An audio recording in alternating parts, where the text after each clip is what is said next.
Welcome to Civil Discourse, a podcast where participants are free to share their ideas, empathize with other perspectives, and who intend to advance to a better solution to fix a societal ill.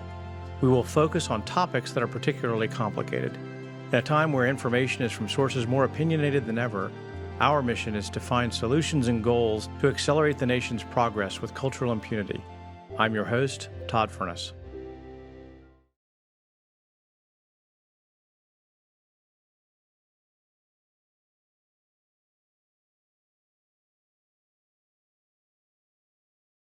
Because I think this is really important. And I don't know, I want to make sure I get it right. It sounds to me like the first thing you had to do is acknowledge this thing happened to you. Acknowledge and give yourself permission to say, hey, this wasn't my fault. I had a right to safety. I was violated, and that person didn't have the right to do what they did. I had the right to tell family members. And I guess the other side of the coin is I made an election. It may have been supported by a whole bunch of good reasons that you made the election, but I made the election to keep it a secret. So,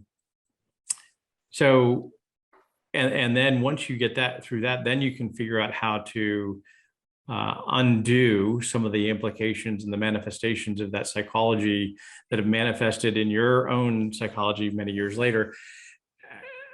That leads to two things. One is a question around how did you do that professionally? Meaning, did you find resources that could help you through that very, very challenging walk? And then secondly, how did that show up in your professional life? So start with the resources you had to figure out how to obtain, and were they helpful, and how did you go from there? There were no conventional resources in terms of, even the mentor, sort of professional mentor mentee. That was, I grew up without that. So in my career, I never had a traditional mentor, but I did seek therapy. I had two bad experiences with psychiatrists in Colorado.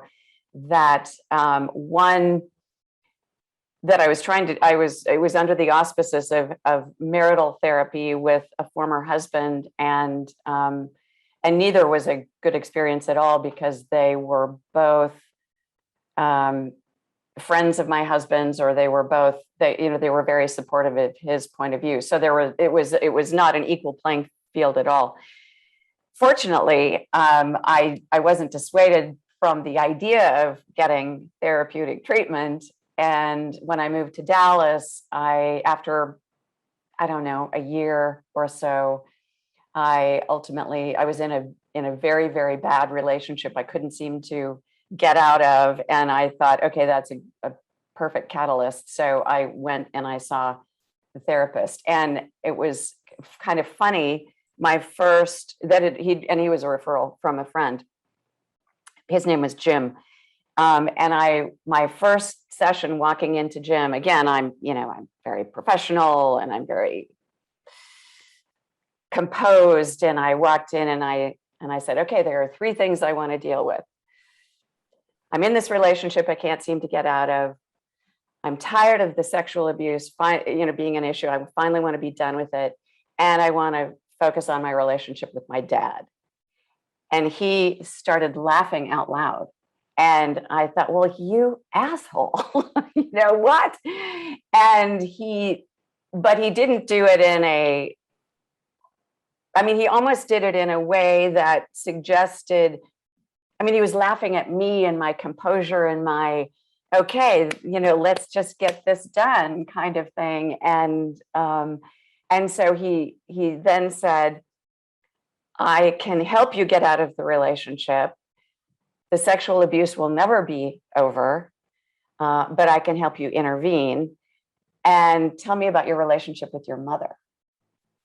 And it was like, what? So I then said, okay, this is the guy. And he was the guy. And I saw him for almost 10 years. So I was really committed, and it took that long. And, you know, I think people with therapy, anyone who's been through therapy says, yeah, therapy was great. I went for 6 months, or, you know, and it's sort of, okay, we're done with that. So the message there to those listening in the audience is, you think you have the problem diagnosed correctly, and then all of a sudden something happens where another perspective comes in, and you say, "Whoops, got that all wrong," Yeah. or "I got it partially wrong." But I guess the other message here to listeners is, like many professionals and professional offerings, it's hard to find the one who actually can help you. Ironically, I've had this challenge immensely in finding lawyers who are capable, as I've talked to you before. I mean, it's just astonishing.